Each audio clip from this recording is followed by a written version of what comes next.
हम लोग आपस में बात करें ताकि गुरु का कार्य कैसे तेजी से आगे बढ़े, ताकि हमारे आपका साहब का जो संदेश है, चाहे उनका संकल्प है, वो अपना संकल्प को समझ करके उस कार्य को आगे बढ़ाया जाए कि भारत ही नहीं पूरे विश्व के कोने कोने में हमारे गुरु की चर्चाएं पहुंच जाए और लोग शिव को अपना गुरु मान ले। यही हमारा आपका कर्तव्य है, यही हमारा आपका गुरु का उद्देश्य है। हम उस राह पर चलेंगे तो कभी फेल नहीं होंगे और आपको महादेव से दया मांगने की जरूरत नहीं पड़ेगी, क्योंकि चर्चा में तीनों सूत्र है, तीनों सूत्र चर्चा में। आप नहीं मानिएगा ना, हम घर गुस्सा बढ़ जाते का है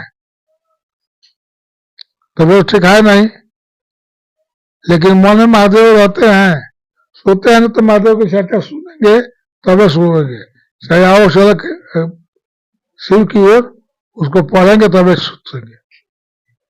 कब हमारे मोबाइल में बैटरी खत्म हो जाएगी, हम चर्चा सोचते सो जाएंगे। चाहे साहब की चर्चा हो, चाहे बरखा दीदी चर्चा दे रही हो, या चाहे और कोई गुरु भाई दिया रहा हो, तो कहने का मतलब कि भैया हम लोग शिव को गुरु माने हैं। शिव जिसकी व्याख्या पूरे विश्व में होती है, पूरे विश्व में शिव की बातें होती है। सोच लीजिए, वो कहा गया है कि हमारे आपके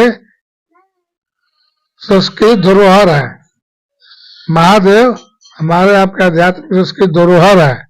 जरा सोच लीजिए तो, हमारे आपके जीवन में आध्यात्मिक धरोहर है, संस्कृति में भी है। हम कहते हैं ना कि चंदा मामा सबके मामा, शिव घर घर के बाबा है, तो हमारे आपके घर के तो बाबा है ही। जो हमारे आपके घर के बाबा हैं उनको हम लोग अपना गुरु नहीं मानेंगे। बाबा से हम लोग सब कुछ लिए हैं, जल लिए, हवा लिए, अग्नि लिए, पानी लिए, पृथ्वी लिए, और सब में बंटवारा हम लोग कर लिए। हाँ कर लिए ना। जो पेट में बच्चा पल भी रहा है ना, उसका अधिकार है कि बाबा के संपत्ति में उसका हक मिले, और मिलता भी है। हमारा अपना कानून दिवाने के तत्पर है, वो दिवाता भी है। तो बाबा के संपत्ति में तो हम लोग सब कुछ ले लिए हैं, लेकिन जब भिक्षा बनाइए तो बाबा से कभी हम लोग ज्ञान लिए हैं क्या? क्योंकि सबसे सुंदर गुरु हैं। लिखा गया कि जगत गुरु नमस्तुभ्यम शिवाय शिवदाय च योगेंद्र नाम च योगेंद्र गुरु नाम गुरु नमः, कि ये शिव अब जगत के गुरु हैं। बताइए, शिव जगत के गुरु, आपका अपना बाबा, आपका अपना घर का बाबा जो जगत का गुरु है, तो क्या उस बाबा से हम लोग सीख नहीं सकते हैं? कुछ सीख सकते हैं, लेकिन सीखना चाहेंगे तब, हम नहीं सीखेंगे तो फिर क्या होगा? जो मिला है वो तो ये छूट जाएगा, है ना। तो हम लोग बाबा से अपना लिए हैं, धन लिए हैं, दौलत, बंगला, गाड़ी, मोटर सब कुछ, लेकिन सब तो ये छोड़कर हम लोग चले जाएंगे, तो हमारे साथ जाएगा कौन भाई?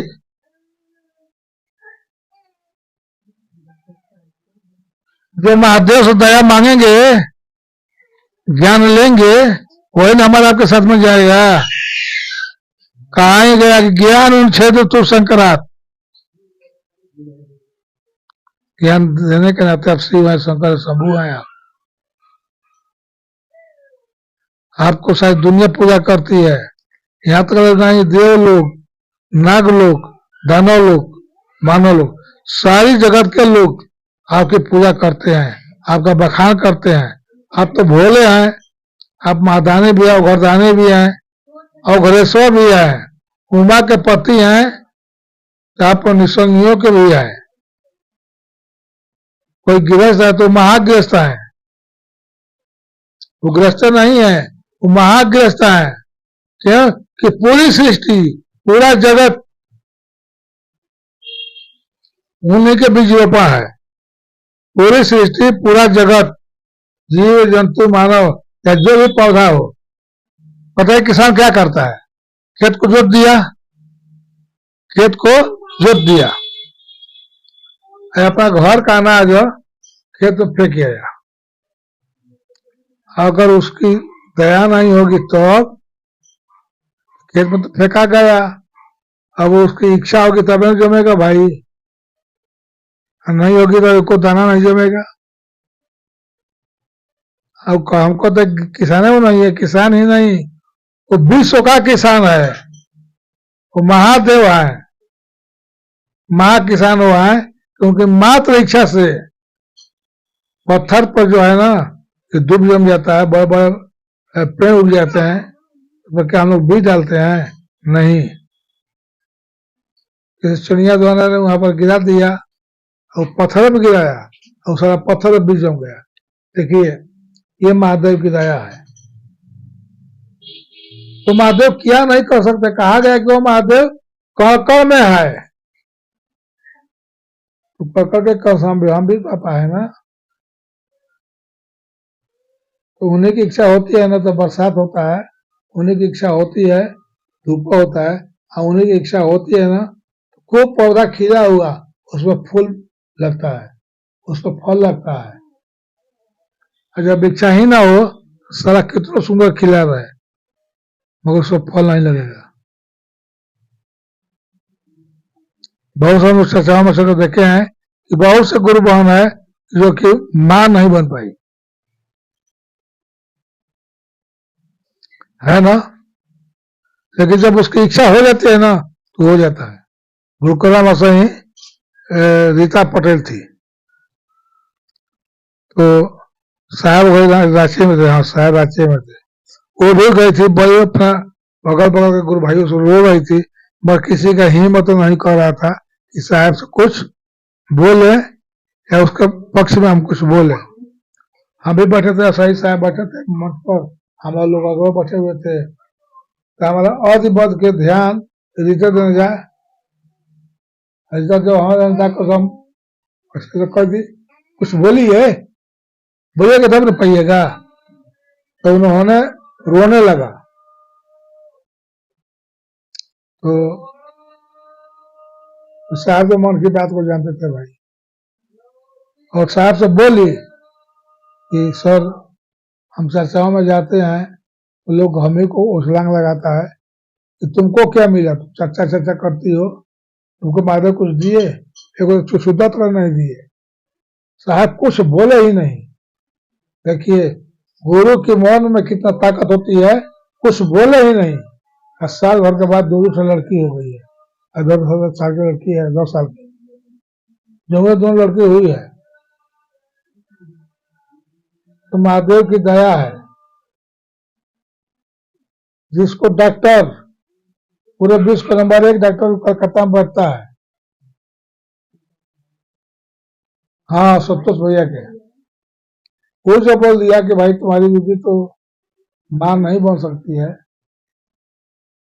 हाँ, तब संतोष भाई ने कहा डॉक्टर से कि मुझसे कहते हैं कि दया मांगिए, महादेव का काम करिए, करते भी नहीं है, तब डॉक्टर समझाया उनको औरत को, और जो आदमी कहते करिए ना रे भाई, हो सकता है उनकी दया आज दूसरे लड़की उनको भी हो गई है, समझ लीजिए। वो वैद्यनाथ है भाई,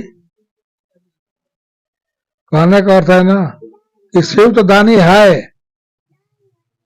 ज्ञानी भी है, अवघर दानी भी है, और अवघर के मुट्ठी में जो भी हो गया दे दिया, पीछे मुड़ कर नहीं देखा, हाँ कारण खुश हो जाते हैं, लेकिन जब गुरु का देश में चलिएगा तब ना, बताइए आपके पास 2 लड़का है, ठीक है ना, एक लड़का चला रे बबुआ वह मॉल में छुट्टी खा के मन करता रहे, जो कि वहां वो लड़का चाहता हाथ से पकड़ के वो दे दे, हाँ, लेकिन 3 दिन 4 दिन से वो चिल्ला रहे थे उसके पिताजी, अरे देते कहना दे हम चटनी खा के मन करता, वो सुनते नहीं बा, तो तरीका से निकाल देते बा। तो दूसरा जगह से कहते हैं कि बाबू रे हो मत तो चटनी खा के मन करता है, और इससे कह दो तो सुनते नहीं खे, वो जाए के लिया देता है। तो ये बताइए कि गुरु किसका कहना मानेंगे? क्या बाप किसका कहना मानेगा? जो एक आवाज में आम ला दिया, आज जो 4-5 दिन काले पर नहीं लाया, इसकी आवाज मानेंगे? वैसा ही एक गुरु थे, उनके कितने शिष्य थे, 2 शिष्य को बुलाया कि बाबू हम 1 महीने के लिए कहीं जा रहे हैं, कुछ मेरे पास सामान है, कुछ मेरे पास सामान है, हाँ हम आप लोगों को देता हूं कि इसको बहुत शुद्ध कर रखिएगा, नुकसान ना हो पावे। जाने लगे तो क्या किए, 1 मुट्ठी गेहूं उसको दिए और 1 मुट्ठी गेहूं दूसरे से उसको दिया। तो एक शिष्य तो क्या किया, खूब बढ़िया से गठिया के कपड़ा में रख दिया बांधकर, और दूसरा क्या किया कि अपन खेत को खूब खाना और उसमें गेहूं को छीट दिया। 1 महीने के बाद 3 महीने के बाद गुरु आया, दोनों चेला को बुलाया, दोनों चेले आए, प्रणाम किए अपने गुरु को। तो गुरु ने कहा कि भाई जो तुम लोग को सामान हम दिए थे वो हमको दे दीजिए। तो बांध कर रखा तो बड़ा खुश हुआ, बांध कर रखे हैं, अब गुरु बांध दे दे। लेकर आया, पोटली खोला तो कुल गेहूं में घुन लग गया है। तो गुरु ने कहा अच्छा हम तुमको दिए थे गेहूं, मुझे मैंने बोला था ना कि संभाल कर रखना। लेकिन गुरु को वो राजपाट देना था, इसको इसके लिए कोई है कि नहीं है, ठीक है, ऐसी उचितता की बात है, समझने का प्रयास करिएगा। तो दूसरा से बोले चलो भाई तुम भी ले आओ। तो गुरु जी आपसे एक बात करनी है, तो मेरे साथ आइएगा। हाँ चलिए,